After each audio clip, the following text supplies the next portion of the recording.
Hey, just making some videos this weekend.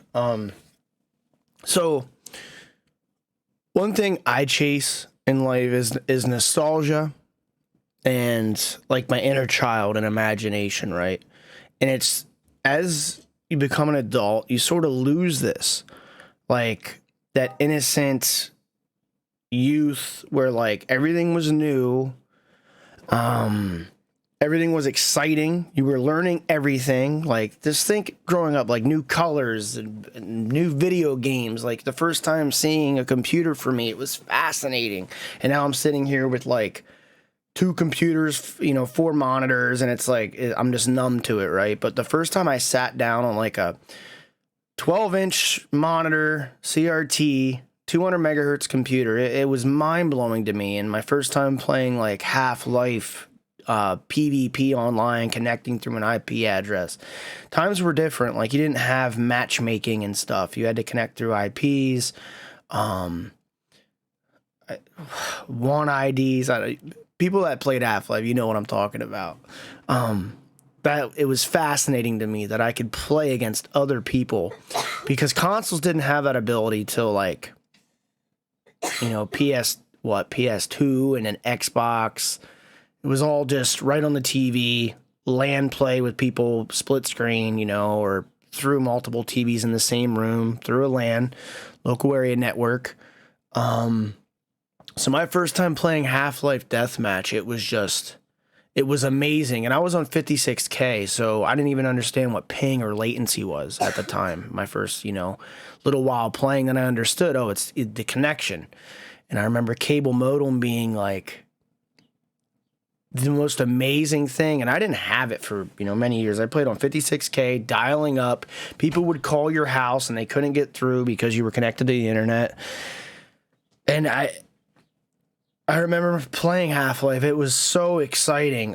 Playing like Diablo 1, then Diablo 2, and speaking of Diablo 4, stress test is this weekend. I already played through the beta a month ago, but Diablo 4 is fun. But nothing ever matches like the originals. Counter-Strike 1.5 and before, I remember playing all that. It was just so great. Baldur's Gate, all this. But anyways, like, your first time fishing, or like, you sort of lose touch with these things. You become numb to it. Like, those feelings, those thoughts, the way I interpreted things back then, I feel like that mentality, that imagination's gone, and I'm chasing that. I'm chasing nostalgia. That's why I have so many things from my childhood. I buy and collect things that, and that invoke emotion to me. And I'm constantly hunting that feeling, that inner child, and I'll be, if I live to 80, I'll still be the same way. I'm going to be a kid at heart, I'm not going to stop gaming. I'm going to be collecting. I'm going to, probably flip things if anything I own goes way up in value, but the sentimental stuff will always be there with me. And then I hope my kids or my family, when I'm not here, they can sell it and then feel what's nostalgic to them. Because in a century, what's nostalgic to me is not going to be nostalgic to the younger generations, and I know that. There's a finite lifeline for this, but I know when I'm elderly, this stuff's still going to be thriving because people are still going to be buying it. Now, when my generation, the generation below me passes, this stuff will still be vintage. Who knows if maybe it'll be a fad down the line to collect stuff from like 50, 60, 100 years ago.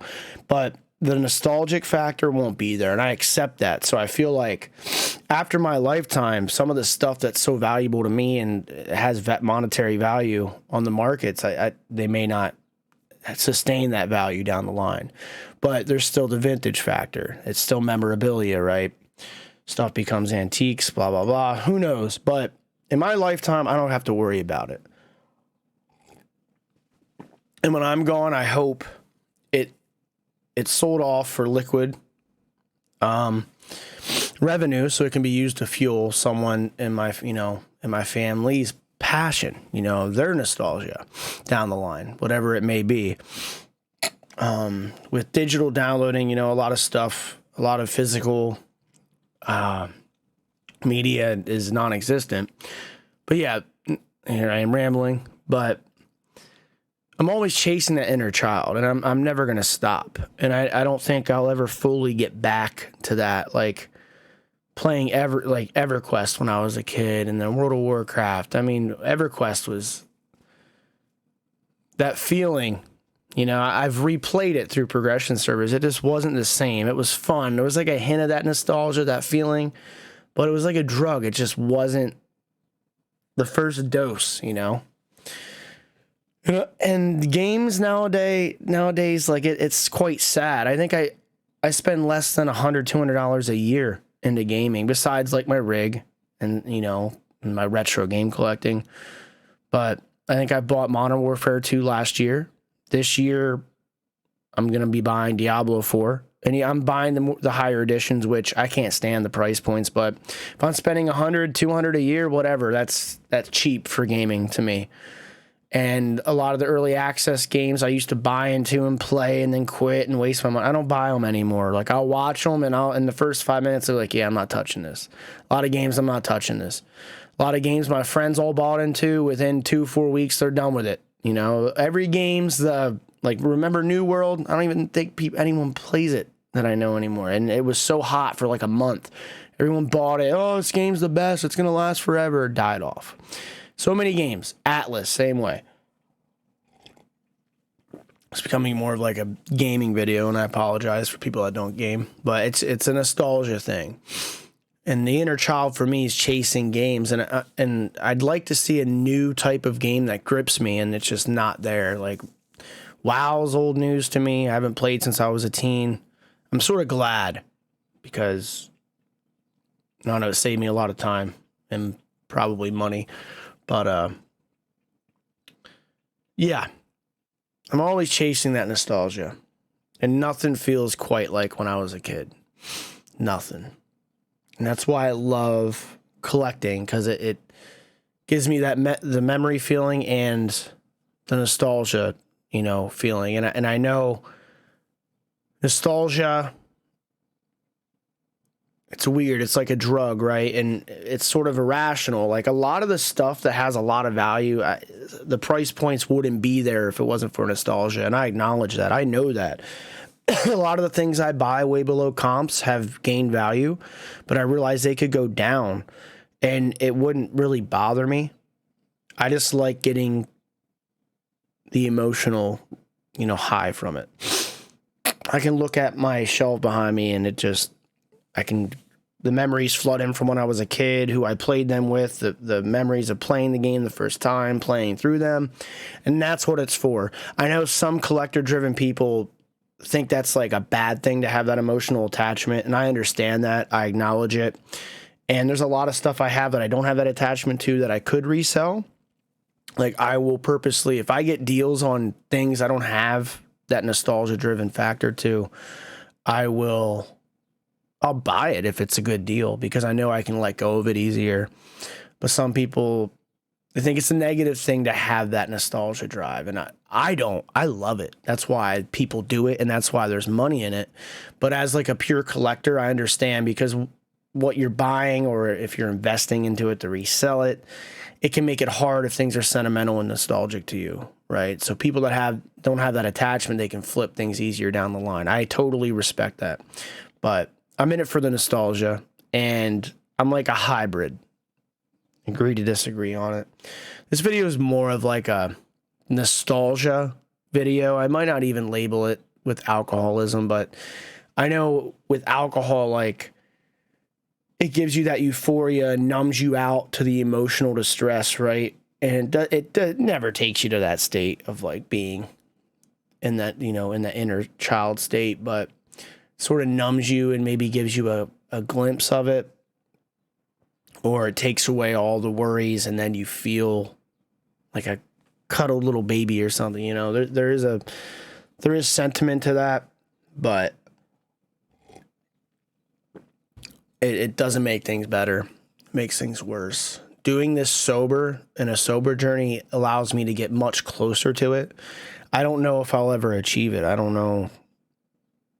I wish I could. It's almost like as you grow up, those filters shut off or something. I don't know if I need a dose of psilocybin or what, you know.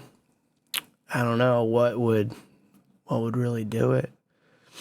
It's still there. It's just light, you know.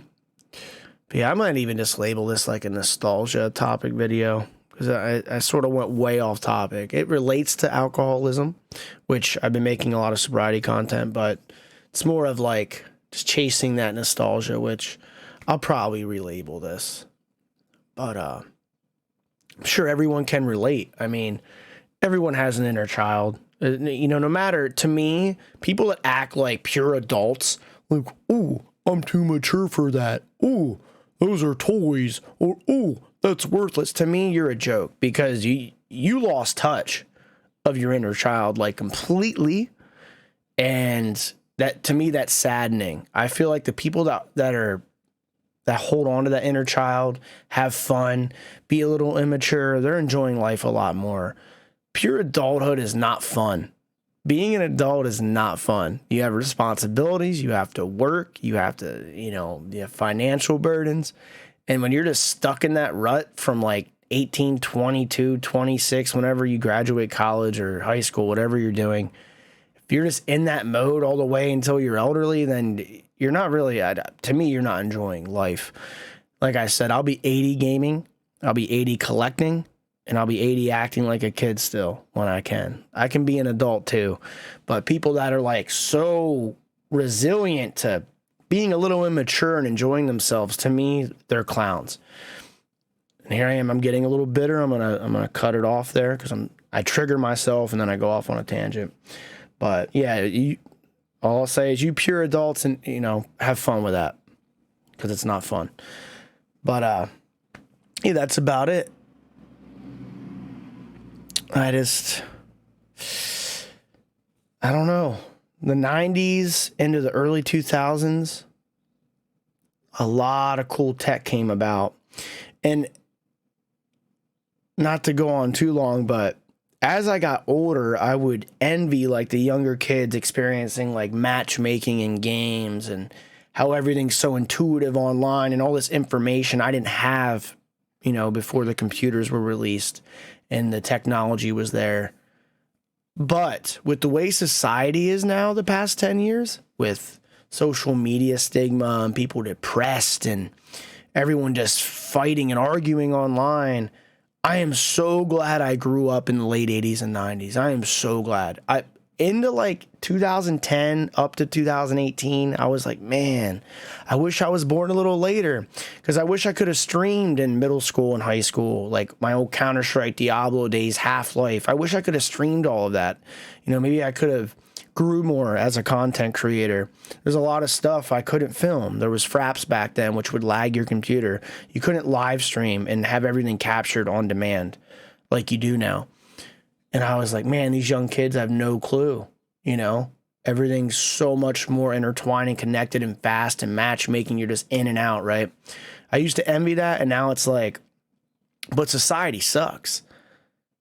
Society was so much better growing up for me. And also seeing like the Atari, the Nintendo, all the way through everything. PlayStation, Xbox, Nintendo, Super Nintendo, Nintendo 64, all the way up, 3DO, Jaguar, all these systems. I saw them. Like, I pioneered with it. I played them. And I was there for the original gaming systems. And I don't regret that. I'm glad. I look back and I'm content with, now that I'm in my 30s, when all this stuff's so easy, I don't really get mad about it anymore, because I got to enjoy it coming as it was first coming out. And the nostalgia high was real, man.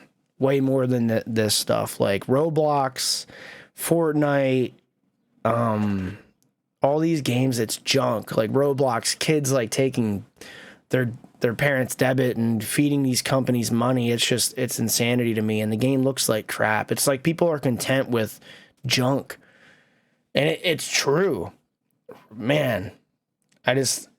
I don't understand it. But it is what it is.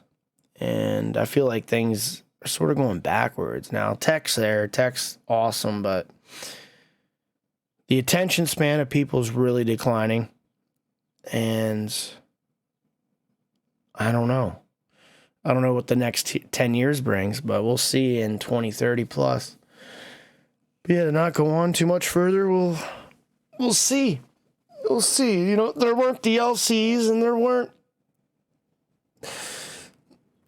You bought a game for $50, $60 back in the day, and you could play it for a year straight and not think twice about it, really. Now there's content drips and just, it's all money grabs. You know, skins, just a bunch of bull crap.